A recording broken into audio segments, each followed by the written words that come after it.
दाब दीजिए, फिर आगे चलते हैं। और सब्सक्राइब कर लीजिए चैनल को और फिर आगे बात करते हैं। कर लिया सबने? चलिए, तो लेक्चर 1 घनमूल हमने पढ़ाया था। घनमूल कैसे निकलता है, घन क्या होता है ये बताया, दशमलव संख्याओं का कैसे निकलता है, परिमेय संख्याओं का कैसे घनमूल निकलता है, वो सारी चीजें हमने आपको बताई।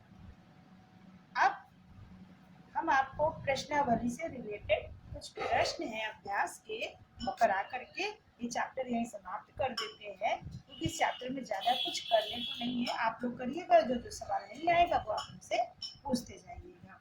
तो चलिए, हम अभ्यास 2B जो लिखा हुआ है, अभ्यास 2B का दूसरा सवाल है।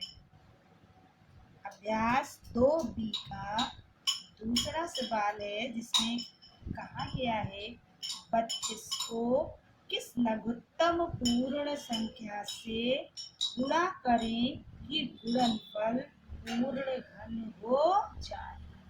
32 संख्या है, ये पूर्ण घन संख्या नहीं है। इसको किस लघुत्तम पूर्ण संख्या, लघुत्तम माने छोटे से छोटी संख्या से गुणा करें कि गुणा करने पे जो गुणनफल हो वो पूर्ण घन बन जाए। तो हम क्या करेंगे, पहले 32 का अभाज्य गुणनखंड, हमने बताया घनमूल केवल अभाज्य गुणनखंड से ही निकलता है, इसका और कोई तरीका नहीं है। 2 से काटेंगे 16 बार गया, फिर 2 से काटे 8 बार गया, फिर 2 से काटे 4 बार गया, 2 दूनी 4, 2 एकम 2। अब चूंकि घनमूल है तो कितनी का जोड़ा बनेगा, 3।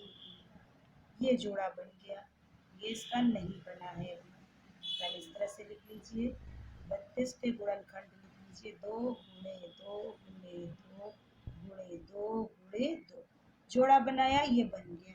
इस जोड़े में एक कम है, 2 2 2 बार तो है, तीसरी बार नहीं है। अगर 1 2 और हो जाता तो गुणनफल पूर्ण घन बन जाता। तो चूंकि 1 2 कम है तो उसी 2 से गुणा करना पड़ेगा। तो आप लिखिएगा कि 2 से गुणा करने पर गुणनफल पूर्ण घन बन जाएगा। अब कैसे पता चले कि सही है या गलत है, अपन 2 से गुणा करके देख लीजिए। 32 में आप 2 से गुणा करेंगे तो कितना आएगा, 64। अब आप 64 का अभाज्य गुणनखंड कर लीजिए, ये हो गया 32, 16, 8, 4, 2, जोड़ा बन गया, पूरा जोड़ा बन गया। तो पूर्ण घन संख्या के लिए जोड़ा बनना चाहिए, जैसे वर्ग में था पूर्ण वर्ग संख्या में जोड़ा बन गया अगर सबका तो पूर्ण वर्ग संख्या है, अगर जोड़ा नहीं बना वो पूर्ण वर्ग संख्या नहीं। उसी तरह से घन में भी अगर जो सबका जोड़ा बन गया तो वो पूर्ण घन संख्या है, और अगर नहीं बना तो इसका मतलब वो पूर्ण घन संख्या नहीं है।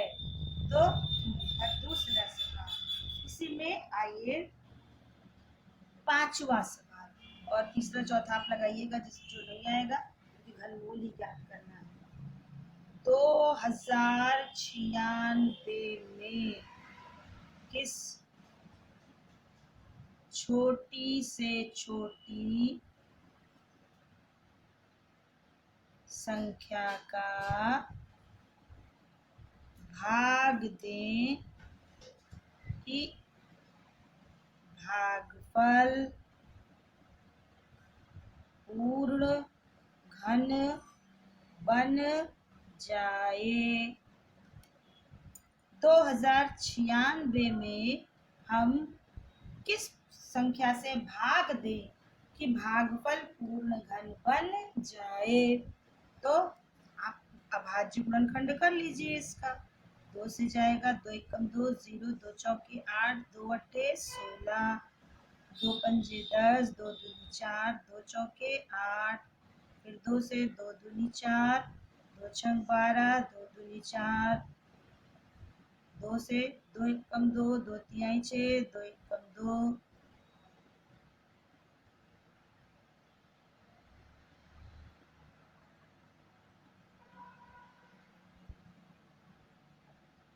अब ये 2 से भी नहीं कटेगा, 3 से भी नहीं कटेगा, 5 से भी नहीं कटेगा, 7 कम 7, 6 7 से भी नहीं कटेगा, 11 कम 11, 11 से भी नहीं कटेगा, 13 से कटेगा नहीं,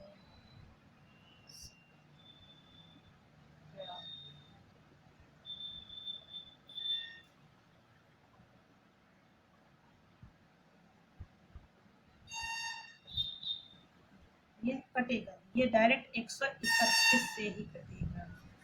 तो आपका 2096 का अभाज्य गुणनखंड 2 गुणे 2 गुणे 2 गुणे 2 गुणे 131 आया। अब आप जोड़ा बना लीजिए। अब आप जोड़ा बनाइए, जिसका जोड़ा बन जाएगा ठीक है, जिसका नहीं बनेगा इसका मतलब है कि उसी से हमको भाग देना पड़ेगा। तो खाली 2 का जोड़ा बन रहा है, ना इसका जोड़ा बन रहा है ना इसका, यानी यही 2 ज्यादा है। अब इन दोनों से भाग दे, इन दोनों का गुणा कर लीजिए, कितना आएगा 262। भाई इसका जोड़ा बन गया आपका 2 का, ना इस 2 का जोड़ा बना ना 131 का जोड़ा। यही 2 संख्याएं मेरे पास ज्यादा है, तो इन दोनों का गुणा कर लीजिए तो कितना आएगा 262।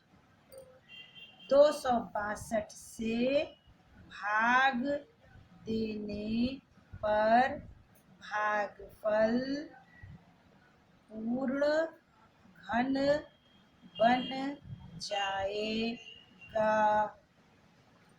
अब अपना चेक भी कर लीजिए आप पहले 262 से 2096 को भाग दीजिए। ये 8 बार जाएगा, 8 दूनी 16, 6 8 छः 48 49, 4 8 दूनी 16 और 4 20, ये 8 आया। अब 8 का अभाज्य गुणनखंड कर लीजिए, 2 चौकी 8, 2 दूनी 4, 2 एक दूनी। देखिए 8 का अभाज्य गुणनखंड करने पर जोड़ा बन गया। तो इस तरह से जोड़ा बनने, अगर गुणनफल पूछता है तो जितना कम जोड़ा बना है उससे गुणा कर दो। अगर भागफल पूछता है तो जो ज्यादा आ रहा है उन सबका गुणा करके भाग दे दो। ये तरीका होता है सवाल को निकालने का। अब आइए इसी का 9वां सवाल है। आपका है -15,625 गुणे 512 का घनमूल ज्ञात करो। ये 9वां सवाल है आपका, दो तितली भी। अब इन दोनों का आपको गुणा नहीं करना, घनमूल निकालना है। इसका अलग घनमूल निकाल लो, इसका अलग निकाल लो, फिर उन दोनों को क्या कर लेंगे, ऐसे आप गुणा करोगे बहुत बड़ा आएगा, कोई जरूरत ही नहीं, क्योंकि तब भी आपको घनमूल ही निकालना पड़ेगा। तो इसलिए आपको ये करना होगा। तो 15,000, चूंकि माइनस है, अभी अभाज्य गुणनखंड करते समय चिन्ह को नहीं रख रहे हैं, पहले अभाज्य गुणनखंड कर लेंगे उसके बाद चिन्ह को ले लेंगे। ये 5 से कटेगा, 5 तिहाई 15, 5 एकम 5, 5 दूनी 10, 5 25, 5 छंग 30, 5 दूनी 10, 5 25, 5 एकम 5, 5 दूनी 10, 5 25, 5 25, 5 एकम 5। अब इधर 512 का भी आप गुणनखंड कर लीजिए,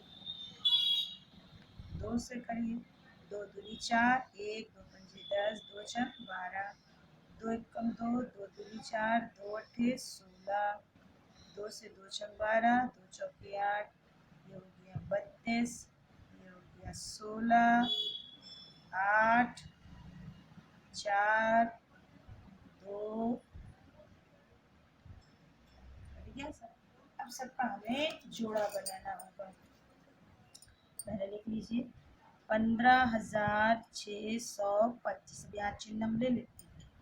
अब इसका अभाज्य गुणनखंड क्या क्या है? अब सब जो माइनस है सब में माइनस लगाएंगे, सब में माइनस लगाएंगे, या माइनस एक बार लगा करके इस तरह से लिख देंगे 5 गुणे 5 गुणे 5 गुणे 5 गुणे 5 गुणे 5, इस तरह से कर दीजिए।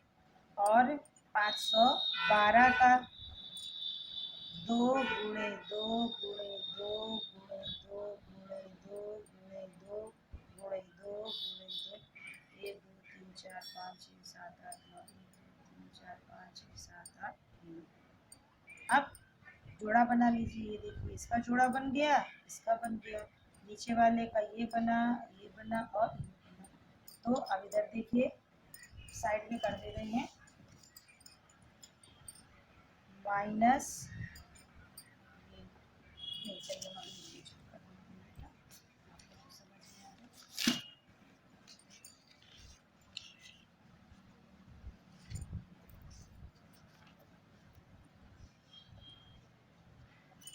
माइनस 15,625 गुणे 512 का घनमूल निकालना था। ये लिखा करणी में, यहाँ लिखा है। अब हर जोड़े से एक एक संख्या ले लेते हैं हम। तो माइनस 5 गुणे 5 और गुणे 5 से हर जोड़े से ले लेंगे 2 गुणे 2 गुणे 2, सबका गुणा कर लीजिए 2 दूनी 4 दूनी 8 8 और 55 25 25 अठे 200 माइनस 200। इस तरह से ये माइनस का साइन केवल एक बार लगेगा, हर संख्या के साथ नहीं लगाएंगे। अगर लगाते तो वो माइनस माइनस का आप पूरा कर देते तो उत्तर गलत आता। इसीलिए हमने आपको इसके पहले भी कहा था कि पहले आप अभाज्य गुणनखंड कर लीजिए और उसके बाद सब लिखने के बाद एक बार केवल, सारा लिखने के बाद एक बार केवल आगे लगा लीजिए। तो उसी तरह से अब हर जोड़े से एक एक लेना है आपको। अब चूंकि घनमूल निकालना था तो हमने आपको बताया था कि ये करणी में लिखा जाएगा, लेकिन करणी के अंदर जो होगा वो 3, घनमूल के लिए 3 लिखते हैं, वर्गमूल के लिए 2 लिखा नहीं जाता, क्योंकि ना लिखने का जो हम नहीं लिखते हैं इसका मतलब वो 2 ही होता है, इसलिए 2 लिखते नहीं है, वो अंडर स्टोर होता है। तो यहाँ पर भी हमने पहले माइनस लगा लिया, हर जोड़े से एक एक ले लिया और सबका गुणा कर दिया, ये आ गया -200। अब इसी तरह से 2 के और सवाल आपके लगेंगे।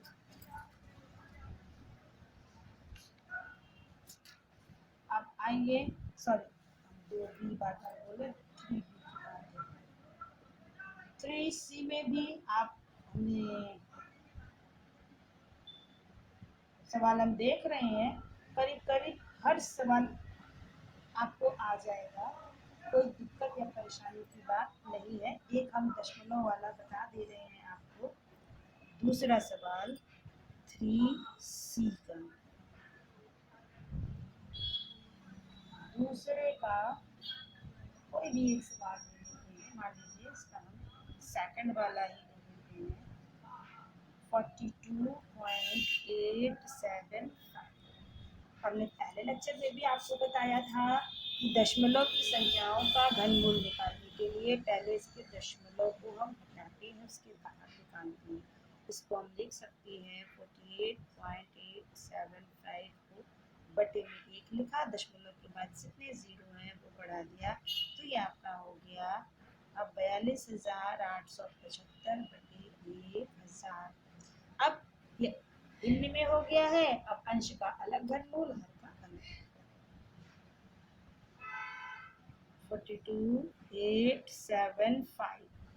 अब इसका घनमूल निकालने के लिए अभाज्य गुणनखंड करते हैं। 55 25 3 5 7 35, 2 बचा 25, पाँच इक्कम पाँच, तीन, पाँच सत्ते 35, पाँच इक्कम पाँच, पचम 25।